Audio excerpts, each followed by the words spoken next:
মুখ্যমন্ত্রীর নির্দেশে আগরতলা শহরকে স্মার্ট সিটিতে পরিণত করতে পুর নিগম বদ্ধপরিকর। বেআইনিভাবে কাউকে শহরে ব্যবসা করতে দেওয়া হবে না।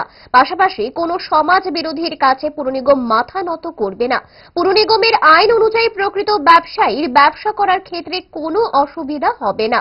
এই কথাগুলো বললেন মেয়র দীপক মজুমদার। মঙ্গলবার লক্ষ্মীনারায়ণ বাড়ির সামনে বেআইনি জায়গা দখল করে ব্যবসাকারীদের উচ্ছেদ করে দেয় পুর নিগম।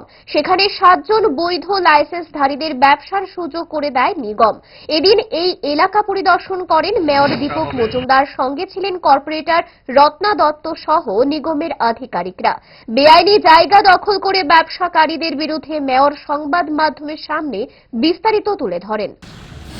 হবে আগে ছিল যারা স্থায়ীভাবে এখানে ব্যবসা করতে তাদেরকে দেওয়া হচ্ছে। আমাদের স্মার্ট সিটি কাজ শুরু হয়েছে, এখানে ড্রেন হবে, রাস্তাটা পরিষ্কার করা হচ্ছে, এখানে ট্রাফিক জ্যাম হয়ে জঞ্জাট তৈরি হয়। সেই সুবাদে আগরতলা পৌর নিগম স্মার্ট সিটি আমরা সিদ্ধান্ত নিয়েছিলাম। আমাদের রাজ্যের মাননীয় মুখ্যমন্ত্রী ডক্টর মানিক শাহ উনিও নির্দেশ দিয়েছেন যে এই জায়গাটা ক্লিয়ার করে এখানে যাতে যারাই প্রকৃতভাবে ব্যবসা করে তাদেরকে যাতে থাকার সুযোগ দেওয়া হয় এবং ব্যবসা করার সুযোগ দেওয়া হয়। সেই সুবাদে আমাদের আগরতলা পৌর নিগম থেকে সার্ভে করা হয়েছে।